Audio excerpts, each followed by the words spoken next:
Sem Maja Koršič Potočnik, odvetnica in vaš hudič advokat pri temah, o katerih imamo vsi svoje mnenje ali prepričanje, v javni debati pa največkrat ne najdejo mesta. Z mano je gospa Neva Strel Pletikos, pedagoginja in sociologinja. Gospa, a vas lahko prosim, da se predstavite, kot želite biti predstavljeni? Ja, želim biti morda predstavljena najprej kot mama. Mama 3 odraslih otrok, ki so me naučili biti mama, ker sem bila prepričana z mojim znanjem, ki sem ga dobila kot pedagoginja, da vem vse o vzgoji, in potem sem zelo hitro padla na realna tla in ugotovila, da življenje kaže drugače in da stvari niso teorija in da tukaj potrebujem veliko prakse, dodatnih znanj in tako naprej. In potem sem delala kot svetovalna delavka v šoli vrsto let, že več kot 30 let. Zdaj povodim Center za osebno rast, kjer izvajamo delavnice za otroke, starše, učitelje, in predvsem zelo rada delam z mladimi. In na tej točki bom kar kot iztočnico vzela vprašanje oziroma debato. Jaz sem vas povabila zato, da bi se danes pogovarjali o spolni vzgoji otrok. To vprašanje, na to vprašanje sem zdaj jaz na lastni koži naletela letos za novo leto, ko mi je 8-letna hčerka rekla: "Mami, a vidva s tatim kaj seksata?" Ja, seveda, ne, je bil moj odgovor in potem, kako pa? In seveda se midva z možem že prej pogovarjala, da želiva to temo nasloviti, ko bo prišlo do nje, da nimava nobenih tabu tem, pa vendar je bilo kar malo, kaj lahko povem, na kakšen način, kaj je primerno zanje, kaj ni primerno zanjo. Tako da to je tema, ki verjetno enako kot mene zanima še marsikaterega starša. Seveda. Pa morda za uvod, a bi morali starši temi spolnosti posvetiti nekaj časa oziroma ji dajati pozornost ali ne? Kaj menite? Gotovo bi morali dajati pozornost in gotovo je to še vedno pri nas tabu tema. Ampak jaz ne bi govorila oziroma ne bi rekla, da je treba poudarjati samo to temo, spolnost, ampak tukaj gre za odnos do ljudi, odnos do svojega lastnega telesa, odnos do sebe in do drugih. In se mi zdi, da tukaj že z vzgojo od ranega otroštva, ko imamo otroka v vozičku in prihajajo morda sorodniki zraven, in želijo poljubčkati tega otroka in imamo otroke, ki odklonijo to, mi odrasli smo pa strašno prijazni, pa rečem po eni ljubčka, boš pa dal tetici in tako naprej.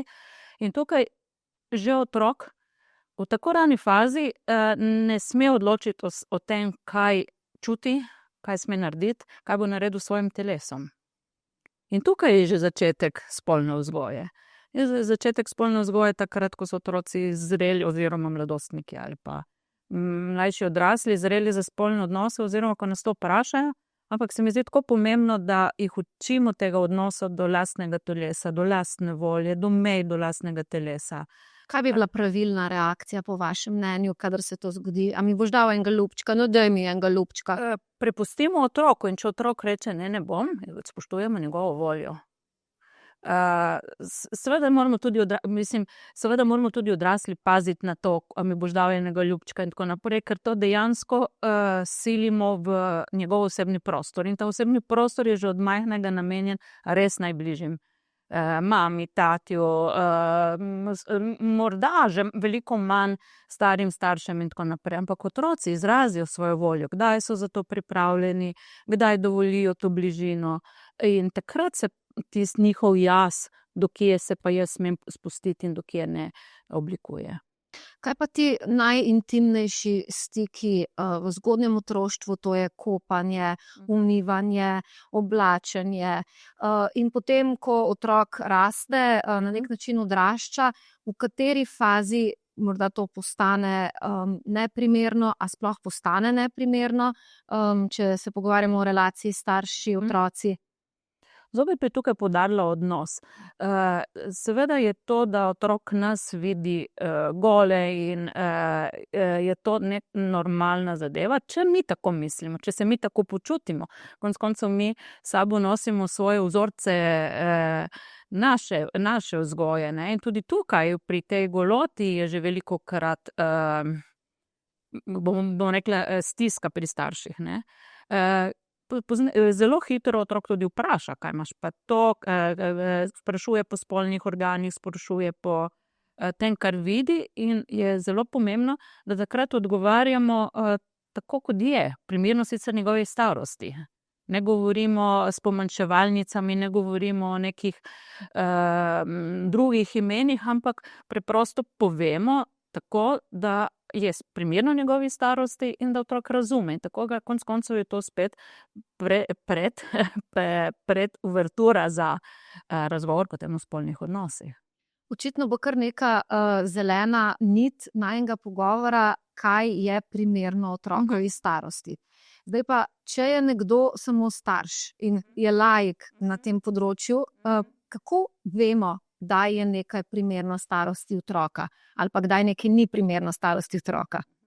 Že z vašim prvim vprašanjem, ki ste ga postavili za vaše hčerki, so izhajali iz vaše hčerke, njenega razvojnega obdobja, njenega videnja sveta, torej prisluhnemo otroku. Na njegovo vprašanje, morda tudi, če nas vpraša, tako kot je vas hčerka vprašala, je smiselno tudi vprašanje, kaj pa ti že veš o tem.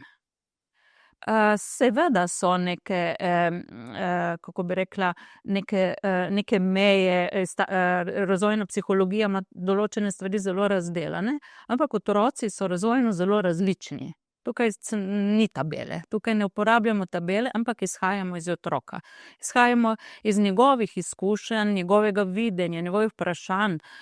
In zelo dobro je nasloviti nazaj vprašanje otroku, vsaj v začetni fazi, da malo raziščemo, od kje je zdaj, kako je, koliko ima informacije o tem. In potem na podlagi tega skozi vprašanja odgovarjamo primerno njegovim vprašanjem. Če zdaj recimo vzamemo eno tako realno situacijo, pa bom kar črpala iz svoje realne situacije, pa bo mogoče najlažje, a ne. Torej, hčerka me vpraša, a vidva s tatijem seksata? Ja, seveda. To je temelj dobrega in kvalitetnega odnosa. Kako pa, kaj odgovorim na to vprašanje? Zdaj, verjetno ste že veliko govorili tudi o tem, kaj je kvaliteten odnos, kako konec koncev pride do spolnega odnosa, zakaj med določenimi ljudmi, in govorimo, torej poudarek je na odnosu, na ljubezni, na bližanju, izražanju ljubezni. Kako pride do spolnega odnosa? Preprosto, če res konkretno, tako kot je vas vprašala, povemo, kaj spolni odnos je konkretno. In potem me naprej vpraša, a mi pokažeš? Kaj odgovorim na to? Da pač pokazati to ne morete. Oziroma ne želim. Seveda, tudi to ne želite. Da pa lahko na določen način, recimo, imamo kar precej dobre literature, morda greva skupaj v knjižnico, pa ti bom pokazala na neki primerni starosti temu otroku knjige. Se mi zdi pa v današnjem času morda še to, da je zelo pomembno vedeti in videti, kaj je otrok dobil, kakšno informacijo dobil preko interneta, preko spleta, ne. Ker zdaj, če midve greva v knjižnico, če midve kupiva knjigico, če midve to pogledava skupaj, in je pomembno, da pogledava skupaj, in so te knjigice, ki so primerne starosti od najmlajših do najstnikov, zelo nazorno prikažejo spolni odnos, je pomembno, da se o tem pogovarjamo. Ker tukaj so potem hitro vprašanja, to boli, to je neprijetno, fuj in tako naprej. Pa fuj je. Zdaj očitno, zdaj pri 8 letih je to fuj, fuj, black. Kako odreagirati na to? Torej, ni fuj in ni black, samo pomembno je, s kom to počneš. Ja, lahko tako, lahko pa tudi rečemo, mogoče tako se tebi zdaj zdi ta trenutek. Ker to je v bistvu, mi ta čustva, to občutenja potrdimo, ker dejansko ni, in ona si ustvarja neko predstavo o tem in ona raziskuje seveda svoje telo in ko raziskuje svoje telo, se ne predstavlja, kako bi pravzaprav ta spolni odnos lahko zgledal. In verjetno potem iz tega veliko otrok reče, da ne, to je gnusno, rečejo pri nas na obali, ne, to ne. Morda zdaj tako razmišljaš, boš videla, daj si čas. Kako zgodaj začeti s pogovori o spolnosti? Je to trenutek, ko ga inicira otrok, ali je to morda trenutek, ko začne pogovor starš? Tukaj se spet vračava nazaj na odnos. Tukaj se ne pogovarjamo, ne govoriva prav konkretno, kdaj se pogovarjati o spolnih odnosih, ampak spet se vrnem nazaj v odnosu do telesa, v odnosu do drugih ljudi, do bližine, komu dopustiti bližino. Imamo precej otrok, ki jih srečujem, ki ne znajo postaviti mejo svojemu telesu. In se mi zdi, da so tukaj pomembni začetek. In pomembno je to, da mi z njim, z otrokom ohranjamo ta odnos, da se mi pogovarjamo malo širše o tem. Ker če imamo dober odnos, potem bojo ti razgovori izhajali iz otroka. Bo prišel k nam, nas bo spraševal tako, kot je vas, bo odpiral te teme. Če bo pa otrok, in je zelo pomembno v prvih takih vprašanjih, to so že zelo konkretno vprašanja, ampak ste prej gotovo naredili temelje, da je ona to odkrito vas vprašala. Če pa v prvem takem vprašanju zmrznemo in recimo preprosto rečemo, ti si premajhna, da bi se o tem pogovarjali, je zelo velika verjetnost, da ne bo prišla več do nas in bo iskala informacije nekje drugje, kar je vprašanje, kako in kakšne bo dobila. Jaz se velikokrat s prijatelji pogovarjam, kako je bilo recimo v naši mladosti. Naši starši, vsi po vrsti, razen samo eno prijateljico imam, ki so se o tem odkrito pogovarjali, vsi ostali so, recimo, če je bil na televiziji kakšen ekspliciten spolni prizor, je bilo menjava kanala, ali pa so ostali, pa so šli si natočiti kozarec vode, ali pa si slišal takšne stvari. Skratka, zelo redko se je kdo z nami o teh stvarih pogovarjal. Kaj denimo mi lahko naredimo drugače, da do teh občutkov sramu ali pa do teh dejansko okoliščin, ki nekaj ni čisto, kot bi moralo biti, sploh ne bi prihajalo? Ja, seveda moramo mi te vzorce, to je del vrednot, ki so nam jih dali, in tukaj tudi izhaja toliko tabujev v zvezi s tem, kar jih imamo, dejansko imamo težave odrasli potem s tem, ker so nam to dali v nahrbtnik. In tukaj moramo mi predelati to in iti skozi, je pa ena nevarnost, da se morda, ker ravno tako govoriva, prehitevamo morda, ne, včasih, ker želimo biti bolj odprti, bolj spontani, bolj kot so bili naši starši. Zato se mi zdi tako ključno, da se pogovarjamo z otrokom, ampak črpamo iz njega. Črpamo iz njegovih vprašanj, njegovega življenja. In še ena stvar je, mi smo dejansko zgled našega obnašanja, do našega telesa, do našega partnerja, do našega dotikanja drugih in sebe, in otroci nas bolj kot poslušajo, bolj gledajo. V kakšnem smislu, denimo, bi lahko postavili tak zgled? Je to pomeni primernost dotikanja med staršema, se izogibanje dotikanja v prisotnosti otrok, recimo poljub ali pa celo strasten poljub, se držati za roke, se kdaj pobožati? Izogibanje temu ali pa prakticiranje tega? Ne, absolutno ne izogibanje temu, ker je to naravni občutek, če ga gojimo in imamo pač, je to naš način jezika ljubezni lahko, ne. In se mi zdi ta dotik in poljub in božanje in držanje za roko pač iskren odnos, ki ga imamo z nekom. So pa otroci v stiski, ko morda vidijo, da je ta odnos z njihovim očetom, s partnerjem, pa morda še s kom drugim in tako naprej, ne. In tukaj so včasih te meje zrahljajo in otroci postanejo zmedeni. Torej, kdaj, denimo, iz vaših izkušenj bi otrok postal zmeden, če bi videl, da so ti poljubi in dotiki, otroci začutijo, kdaj je to preprosto dotik in objem, kdaj pa tukaj vmes tudi ta energija ljubezni, bi rekla. In ko pogosto so zmedeni takrat, ko se morda par gre narazen ali pa čisto slučajno karkoli otroci prepoznajo. In imam kar nekaj izkušenj s takimi otroki, ki so v tem trenutku zelo v stiski, ne. Prehajanje od para do para, brez da bi oni to ne zmorejo predelati. Lahko mi, odrasli, to pač je to način, ne. Oni pa tega ne zmorejo predelati. Torej, to, denimo, da ima eden od staršev novega partnerja. Ja, tukaj moramo biti pri tem zelo previdni. Vsak ima pravico do novega partnerja, vsak ima, pač to so zgodbe v življenju, ampak odrasli prehitevamo v tem, kdaj bo otrok sprejel tega novega partnerja. In se mi zdi, da tukaj je pa treba postaviti mejo, kdaj izkazovati ljubezen pred otrokom novemu partnerju, ker otrok mora predelati to zadevo v tem smislu, da je ta mama ali tata še vedno njegov tata, ne glede na tako, kar se je zgodilo. In tukaj smo v tem odnosu zopet, tukaj smo v tem pogovarjanju, tukaj smo v odkritem pogovarjanju. Če naredim nek zaključek, bi se potem strinjali s tem, da kadar pride do razveze oziroma do razpada zunaj zakonske skupnosti in se pojavi nov partner, da morda neko izkazovanje čustev novemu partnerju prezgodaj ni preveč dobra ideja.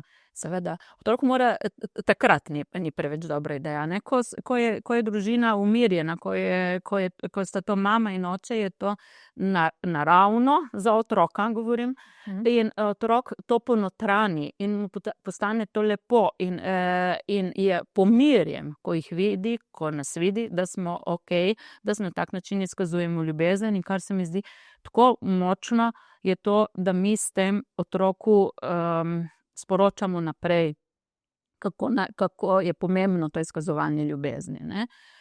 Zdaj se pa zgodbe zgodijo v življenju, ki so drugačne, in tukaj saj vemo, ne govorimo samo o spolnosti, mi govorimo o čustvenem stanju in otrok je zelo v čustvih. Zato tudi, ker je tako močno v čustvih, tudi težko najprej sprejme, ko je spolni odnos ampak v čustvenem čustvih pomeni, da težko loči med telesnim stikom in tem, ali me ima nekdo rad ali me nima nekdo rad, ne. In tukaj se mi zdi tako pomembno, da starši počasi to izkazujejo ljubezen, da otroka ne pričakujejo, da bo z vsem navdušenjem sprejel to novo osebo, da se z njim pogovarjajo, in se mi zdi tako pomembno z otroki se pogovarjati tako, da jim postavljamo tudi vprašanja, ne. Kako se ti ob tem počutiš, ko je, ne vem, moja prijateljica zraven ali partnerica ali karkoli, ne, ali partner nov, da ima otrok možnost izraziti svoje občutke in tudi tisti zdrav odnos do življenja potem. Ker pač seveda ne moreva predvideti vseh življenjskih situacij, ki se zgodijo, določeni pari imajo srečo ali pa voljo, da vztrajajo, pa ostajajo skupaj, določeni pač nimajo te sreče ali pa tudi te priložnosti, ali pa je to zavestna odločitev, grejo narazen, ampak vendarle, če zdaj tudi ti starši, ki so šli narazen od svojega partnerja, imajo ista vprašanja, iste zadržke, isto spolno vzgojo, do otrok kot vsi ostali, ali je bolj pametno, da se pogovarjajo z otrokom, ali je bolj pametno, da molčijo in upajo ali pa čakajo, da se bojo stvari nekako izkristalizirale same od sebe? Otrok ne more takih stvari izkristalizirati sami od sebe, ne. Otrok jih predeljuje ponavadi potem zelo na svoj način. Otrok, to je bitje brez izkušenj. Njemu se podre v tem trenutku svet in je potrebno se o tem pogovarjati, potrebno se vzeti čas za otroka, potrebno je ohranjati to varno navezanost nase, ne.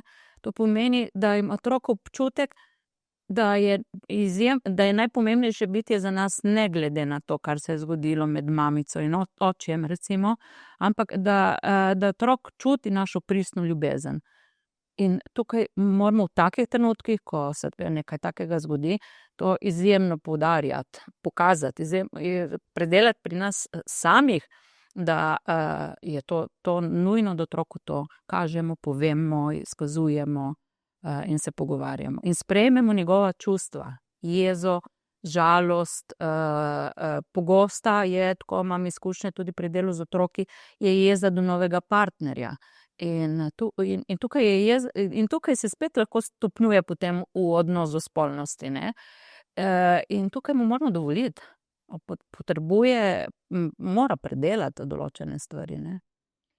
Obstajajo v vaši stroki kakšna pravila, kako naslavljati denimo določena vprašanja, kot so, ne vem, poljub na usta med otrokom in med staršem do določene starosti, po določeni starosti.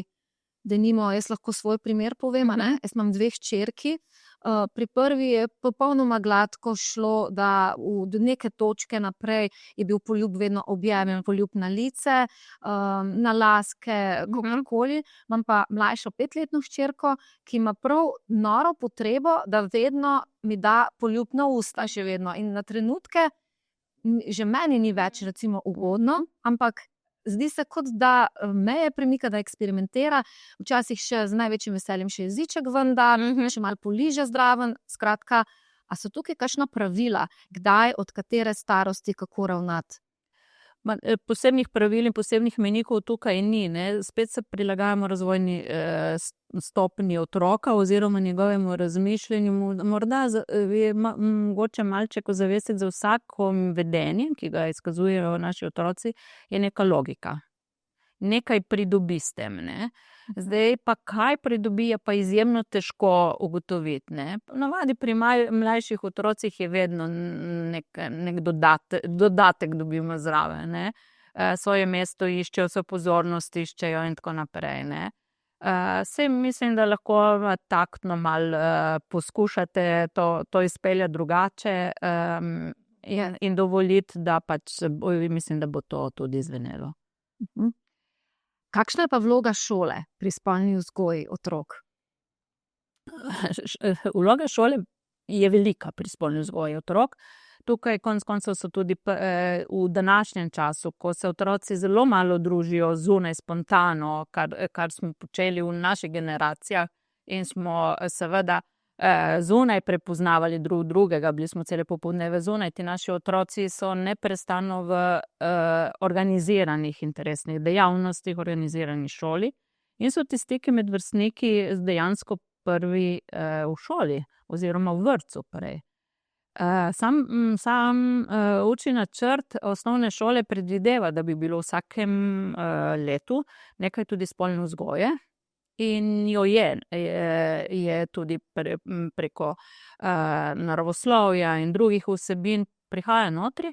V višjih razredih pa imajo, mislim, da večina šol so povezane z zdravstvenimi domovi in prihajajo zunanjih inštitucij, potem izobraževalke in se o tem z otroki pogovarjajo. To je včasih tako zelo površno. Včasih je zelo odvisno od izvajalke same, od dinamike v razredu. Zdaj, neke informacije, prav informacije, drugače ne morem reči temu, dobijo v šoli tam v 7. 8. razredu pri urah naravoslovja in biologije. Ampak sem opazila, da marsikje gre tudi to mimo, ne? Zdaj, to, kar ste omenila v izhodišču, da so včasih otroci veliko več preživljali zunaj časa, da so se lahko igrali. Jaz sem pred kratkim nekje prebrala, da smo danes v današnjih časih starši res smešni, da v bistvu bi zagnali vik in krik, če bi se otroci igrali zdravnike. Po drugi strani pa jim pustimo nekontroliran dostop do svetovnega spleta, in do potencialno vse pornografije, ki je dosegljiva na spletu. In jaz se vedno vprašam, kako otroku razložiti razliko med spolnostjo in med pornografijo. Kako se lotiti te teme, kdaj se lotiti te teme, pri čemer vem, da je samo vprašanje časa, kdaj bo naletela na neko pornografijo. Seveda, do pornografije imajo dostop vsi otroci. Kakorkoli smo zaščitniški, pridejo do tega slej ko prej. Seveda, včasih smo prišli do tega preko revij in podobnih vsebin, ampak tukaj zopet grem nekaj korakov nazaj. In že ta nadzor, nad katere vsebine naš otrok gleda, je nujen.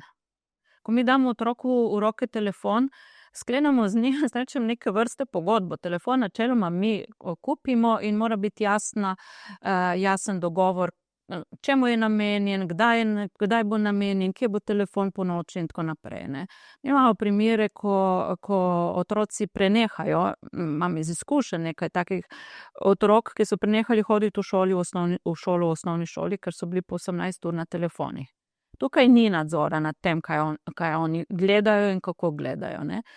Lahko je otrok zelo malo na telefonu, če se zdaj vrnem na to temo, in bo prišel do seveda pornografskih vsebin, ker so tako narejene, da otroci lahko pridejo do tega. Moja izkušnja je, da sošolc pokaže v šoli sošolcem in sošolkam. Recimo, tako kot je vaša hči vprašala, to je že dovolj zrelo se pogovarjati tudi o pornografiji.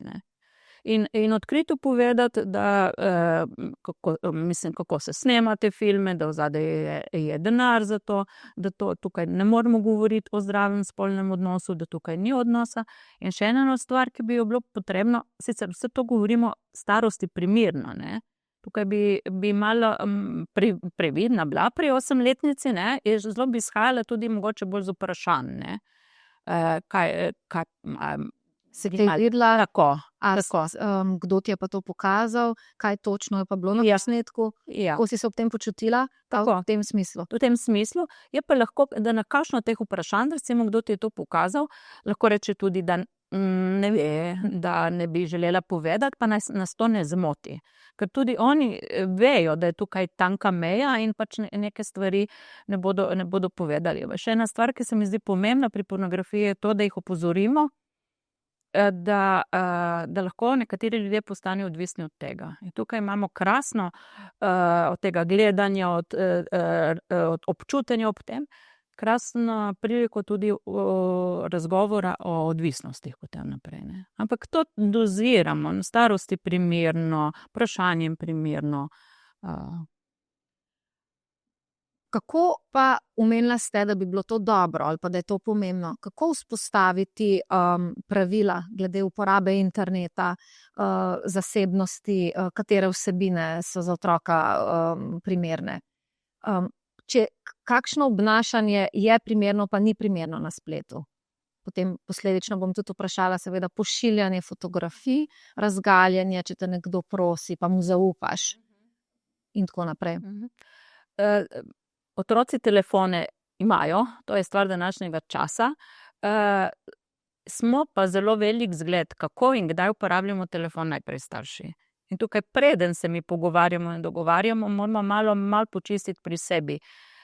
Kolikokrat vzamemo telefon s sabo, rekla na WC, koliko ga nosimo s sabo okrog, kako prekinemo, nek razgovor, ki ga imamo zaradi telefonskega klica, kako brskamo mi za določenimi vsebinami.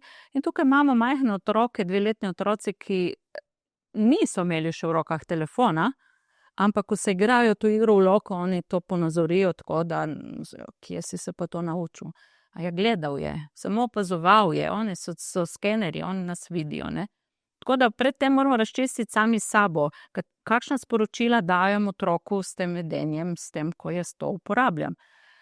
Potem so pa preprosto, ko se odločimo, starostni stopnji primerno, spet raziščemo, zakaj bi bilo to pomembno, kaj je tisto, zaradi česar je nujno, da ima telefon, kaj pa tisto, kar je za zabavo, katera zabava je to, katere občutke mu povzroča to. tukaj malo razlike med spoloma, recimo dečki zelo hitro zagrabijo na igrice, pa imamo mir potem pred otrokom, ne, če igra igrice, ampak se moramo zavedati, da to izjemno škodljivo vpliva na razvoj možganov in na celo socialno dinamiko. Pri deklicah so pa bolj spletna omrežja in klepeti in idoli, ki jih vidijo, ne, o tem je tudi se potrebno pogovarjati, kaj vse je objavljeno na spletu. In seveda zopet smo nazaj pri telesu, slikah, lastne slike. Je spet je od tisto, kar so na začetku rekla, ta majhen otrok raste v odnosu do svojega telesa, z našimi reakcijami, z našim poseganjem zraven. In tukaj otrok, ki je samozavesten, ki je zadovoljen sam s sabo, ki verjame vase, ki ima neke cilje v življenju, ne bo pošiljal slik, golih slik. A je vendarle na mestu, da se otroka na nek način opolnomoči, da se ga izobrazi, kakšne so pasti spletnega sramotenja, tega sextinga in podobnih izsiljevalskih praks? Seveda, to je tista ali izhajam iz transakcijske analize, tukaj je iz tistega odraslega otroku razložimo, ampak na kratko. In se mi zdi tako pomembno, da ne naredimo drame, takrat, ko ugotovimo, da je otrok poslal neko fotografijo. Takrat je že narejeno. Da mi gremo preventivno prej, da mi se o tem pogovarjamo, ker takrat ko je že nekaj narejeno, nas postane strah in začnemo samo groziti, začnemo govoriti stvari, ki jih bomo težko izpeljali. Če se to zgodi, in se to lahko zgodi konec koncev tudi vsem otrokom, je zelo pomembno, da malo predihamo, se umirimo in se lepo v miru pogovorimo. To pomeni, da v miru ne obtožujemo, ne žalimo, ne kričimo, ampak malo raziščemo, kaj je bil namen tega, komu je poslano bilo, kaj želi s tem pridobiti, in potem seveda na kratko razložimo. Včasih se ponavljamo pri teh razlagah, večkrat ponovimo, ker mislimo, da se bo pol usedlo, ampak dobijo nasprotni učinek, otroci potem malo zbrišejo to, ne. Tako da je dovolj, da povemo v situacijah, da je situaciji, ko je situacija, ko se je nekaj zgodilo, ko smo nekaj prebrali, pa malo raziščemo, kaj pa ti misliš o tem, kako pa ti vidiš to, in imamo priložnost se pogovarjati. Osnova je pa naša, to, kar sem že nekajkrat rekla, varna navezanost otroka na nas, to, da bo prišel k nam, to, da nas bo vprašal. In tukaj moramo bolj, ko odraščajo otroci, to neprestano gojiti ta odnos. Mi ga moramo gojiti. Otroci nas počasi odvračajo in so vrstniki bolj pomembni in se prilagajamo s tem, da preprosto, ne vem, ponovno obudimo skupna kosila ali pa, ne vem, gremo zjutraj nekam na zajtrk, pa čeprav to zgleda malo, ne vem, prestižno ali kakorkoli, ampak takrat bo otrok šel z nami, si bomo vzeli čas, ga bomo pogledali in bomo ohranjali ta stik, čeprav je najstnik naporen. Ja, zdaj smo pa pri najstništvu, puberteta. Si predstavljam, nisem še sicer tam s svojimi otroki, ampak pregovorno zelo težko obdobje. Kako pa spodbujati zdrave odnose in spoštovanje meja tudi do lastnega telesa, tudi do spolnosti v tem starostnem obdobju, v puberteti? Samo nadaljujemo s tem, kar smo začeli že v ranem otroštvu. Tako kot pravim, je potrebno puberteti moramo mi zdržati. Mi moramo zdržati z razumevanjem najstnika, sprejemanje njegovih čustev. Takrat se za trenutek vrednote, po kateri ga mi vzgajamo, trenutek zgleda, kaj sem naredil, ne? To ni moj otrok, recimo, v nekem trenutku pomeniš, to ni moj otrok, to so čisto druge vrednote, družba, kar naenkrat postane družba, ki morda nam ni všeč. Ampak to je neko obdobje in mi moramo v tem obdobju še vedno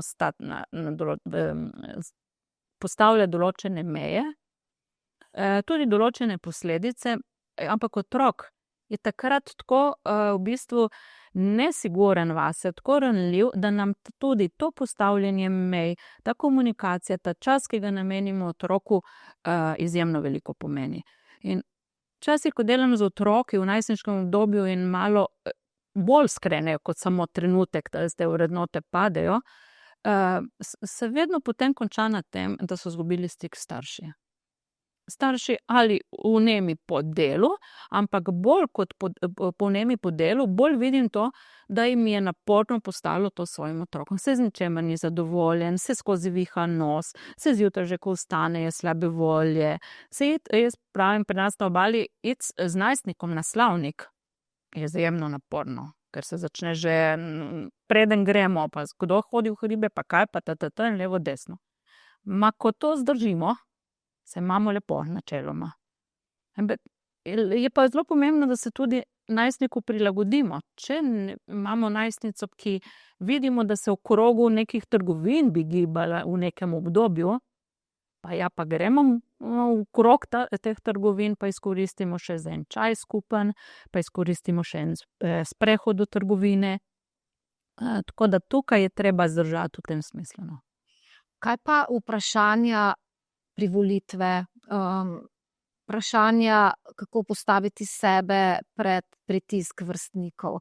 Torej, recimo, jaz razmišljam, da je kar težko poslušati sebe, če že vse tvoje prijateljice pritiskajo nate, a ti pa še nisi seksala, ali pa če vsi od tebe pričakujejo, da zdaj pa boš. Ne? Na kakšen način se o tem pogovarjati z otrokom, z najstniškim otrokom?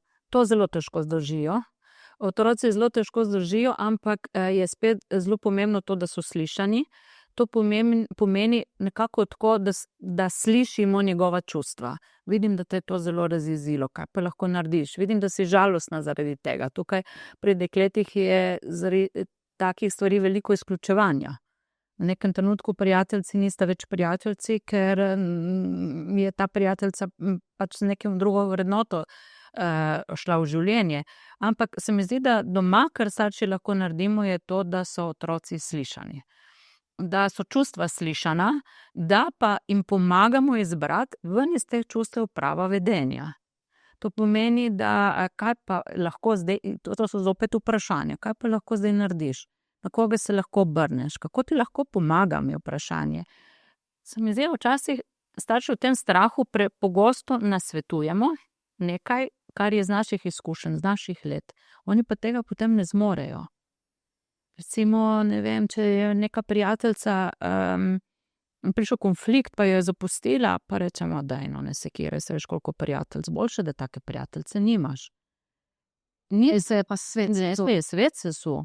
To je njena, v tem trenutku je to njena najboljša prijateljica, v poznejšem obdobju je to fant, ko se je svet sesul, pa čeprav jaz kot mama vem, da to ni bil ravno fant, ki bi bil primeren zanjo. Ampak ne morem reči, imate veš, koliko fantov boš imela še v življenju. Stati ob strani, poslušati, biti rama, na katero sem. Ja, vem, da ti je težko, kako ti lahko pomagam, zjoči se. Če že nas zamika, da damo na svet, je na svet mogoče bolj primeren v tem smislu, jaz bi to naredila, ti pa zberi, kaj boš ti naredila. Ne? Da od zadaj damo dovoljenje, da to, kar bi jaz naredila, ne pomeni, da ona to mora narediti. In to so ta slišanja, zato se potem vračajo, ker so slišani takšni, kot so. Moramo pri najstniku še nekaj, že pri majhnem otroku. Oni so kopija nas, ne? Včasih niso naši projekti, naši otroci. In grejo svojo pot. In moramo vedno znova predelovati, da jim dovolimo to svobodo, ta krila in da smo mi ok s tem. Še ene teme bi se rada dotaknila. Odraščanje istospolno usmerjenih otrok. Kako bi denimo vi odreagirala, če bi se vam vaš otrok zaupal, da so mu všeč partnerji istega spola? Gotovo bi morala najprej prevetriti moje vrednote, moje razmišljanje o tem, moje prepričanje o tem, ker tudi glede tega imamo nekaj v nahrbtniku. Nekaj smo pač predelali z znanjem in tako naprej. Ne?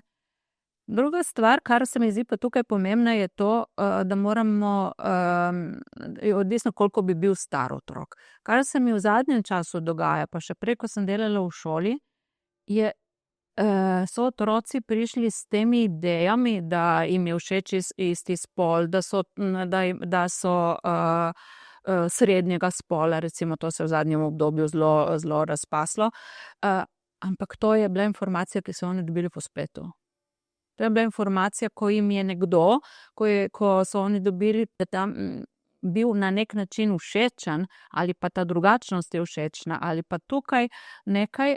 In se mi zdi tako zelo pomembno, da zopet, tako kot pri spolnici, razliščemo, kako pa to veš. Ampak vse pravi, najprej moramo mi predelati. Če imamo mi prepričanje, da to ni okej, da mu je všeč isti spol in da smo mi tukaj strašno, mogoče še konzervativni v tem smislu, lahko otroka zelo zgubimo. Tudi če je to samo eksperimentiranje in ugotavljanje, kdo je meni v resnici všeč. Kaj pa bi bila primerna reakcija? To, da mi predihamo, da mi predelamo najprej, da se slišimo, ne? Ker lahko je biti pameten za drugega, jaz pravim, ne? Lahko je drugim biti, ko pa se tvoj otrok postavi s to idejo pred tabo, pa tudi jaz ne vem, kako bi, ampak v tistem trenutku izhajam iz tega, kaj otrok v tem trenutku rabi. Koliko je star, kaj potrebuje. Zdaj, če je to odrasla oseba, bom pač sprejela to, bom delala na tem, da bom sprejela to. Ker govoriva o otrocih in mladostnikih, se mi zdi izjemno pomembno, da ga vprašam, kako to veš, od kdaj tako razmišljaš, kaj ob tem občutiš, kdo ti je všeč. In vedno tukaj malo raziskujemo, se to tudi kje prebral, se to kaj videl, kakšen idol. Ker ti idoli, tako kot smo jih mi imeli med pevci, ti idoli so zdaj na spletu, ampak tukaj so ti idoli, se vemo, malo izumetničeni, ne? In se je potrebno, zopet gremo par korakov nazaj in ugotavljamo, kako je prišel do te ideje, ne? Načeloma pa tam 7., 8. razred je to zelo eksperimentiranje s tem, ugotavljanje. Mogoče še za konec, kakšne izraze naj uporabljamo starši? Je to, denimo, ko se pogovarjamo o spolnih organih, a je to penis, vagina, lulček, lulika, mucka? Kaj je tisto, kar je v bistvu najbolj primerno ali pa kar bo v bistvu najbolj koristilo otroku, če uporabim ta izraz? Tako nekako bi rekla tam, spet tukaj so pa res razvojne faze in ko je še majhen otrok, ne govorimo o penisu, ampak seveda govorimo o lulčku in tako naprej, ne. Pozneje pa zelo hitro preidemo, se mi zdi tako, tam nekje po 4. letu se že lahko zelo pogovarjamo, tako kot se tem stvarem reče, ker to je tudi ta zdrav odnos do spolnosti, ne. Ker podobna stvar je mogoče tudi pri menstruaciji, ne. To je neverjetno, kako malo informacij oziroma znanja o menstruacijah imajo dekleta. Fanti nič. No, hvala, ker ste to temo začela, ker sem vas želela tudi jaz vprašati. Denimo, da vzgajamo hčerke, kdaj je dovolj zgodaj in na kakšen način, torej debata o menstruaciji? Zopet se prilagajamo razvojni stopnji otroka, zopet vidimo njen razvoj, ampak recimo tukaj spet bom izhajala iz vašega primera, ne, je tudi primerna staro že pogovarjanje o menstruaciji. Res nam lahko dobra literatura, dobre knjigice tukaj pomagajo, ampak govorimo o menstruaciji, ne govorimo o rdeči teti, ne govorimo o rdeči, ne govorimo ne vem čemu vsem skupaj, ne.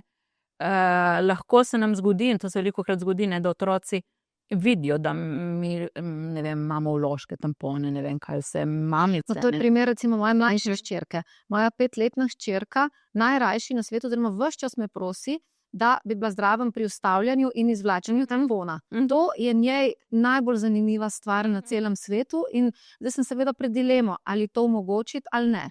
Jaz sem pač pri sebi prišla do zaključka, da ne škodi, da sem ji pokazala, zakaj, kako, razložila sem ji, kaj to pomeni, zakaj je okrvavljen tampon, kako se ga vstavlja. Na začetku je bilo vprašanje, a boli? Sem razložila, da nič ne boli, da je to najbolj naravna stvar. Počasi, vse manjkrat, ampak še vedno tu in tam vpraša, če je lahko zraven in to gleda. Seveda, ta vaša mlajša hči vas malo testira v tem smislu, ne, malo podaljšuje to kako, ampak tudi odkrito pokaže zanimanje, ne. In seveda s časom ji boste tudi povedali, da pač to, tako kot greš na WC, to narediš zaprtimi vrati. Mislim, zdaj ne želim reči, da se morate zapreti, ampak vi ste ji lepo razložili, vi ste lepo pokazali, niste se skrivali in tako naprej. S tem pa, da so neke stvari, ko jih naredimo potem v intimnem prostoru, je pa tudi prav, da se ji počasi pove. Ne? Ker tukaj je potem ta spontanost, ki jo pri otroku imamo zelo radi, potem je pa kar naenkrat pričakovali, da zdaj pa pri 7 letih pa me ne bo več tako vprašala. Ne? Pa mu moramo včasih pri tem pomagati. Ta spontanost potem ni več tako otroško lepa, ne? Včasih tako odreagiramo, potem pa pričakujemo, da je treba pomagati potem v tem smislu, ne? Da povemo, da se to zaprtimi vrati naredi, kar higiensko in tako naprej. In samo še zadnje vprašanje, ko starši doma v domačem okolju naredimo tako, kot menimo, da bi bilo najboljše, seveda ugotovimo, da smo si starši med seboj zelo različni, da določeni starši delajo stvari drugače. Otroci pridejo domov iz šole ali pa iz vrtca in povejo, a veš, da tam je bilo pa tako in tako, a ne? Kako odreagirati v teh primerih? Povedati, da smo si ljudje različni, da ni prav in da ni narobe. Tako. Povedati, da smo si različni, ni prav, ni narobe, so določene pravila, recimo tudi, ko otroci testirajo, ne? Samo pri nas je tako, neke meje, ki jih postavljamo. Ja, pri nas je tako, ker mi tako živimo, ker nam je to pomembno. Dobro je, če se ozremo na sebe, ne? Da ne kažemo s prstom na druge, kako niso v redu, so tudi v redu, samo so drugačni. Gospa Neva, jaz se vam iskreno zahvaljujem za ta pogovor. Samo eno stvar bom povzela, ker vem, da je meni koristila in si želim, da bi čim več tudi drugim ljudem, in to je zastavljanje vprašanj tudi v primeru oziroma tudi pri spolnosti. Torej, v trenutku, ko dobimo neko vprašanje, zaradi katerega smo morda šokirani ali pa se nam zdi neprimerno, si bomo kupili kar nekaj dragocenih trenutkov, če postavljamo pod vprašanje. Poleg tega, da si bomo kupili kar nekaj dragocenih trenutkov, bomo tudi zvedeli več o motivu. Tako. Vsekakor, saj jaz ocenjujem, da je to izredno uporabna taktika. Super, točno to. In točno to, kar ste omenili, čas pridobimo, ne? Takrat mi potem šele se umirimo in lahko razložimo na tem, kar otrok pravzaprav želi slišati. Najlepša hvala za ta pogovor. Hvala za povabilo. Poslušali ste epizodo podcasta Hudiča advokat, ki ga ustvarjam odvetnica Maja Koršič Potočnik. Podcast objavljam vsak drugi ponedeljek ob 6. zjutraj na kanalih YouTube, Spotify in Apple Podcast. Imate vi kakšno perečo temo, o kateri bi lahko govorili v podcastu? Sporočite mi vaše predloge.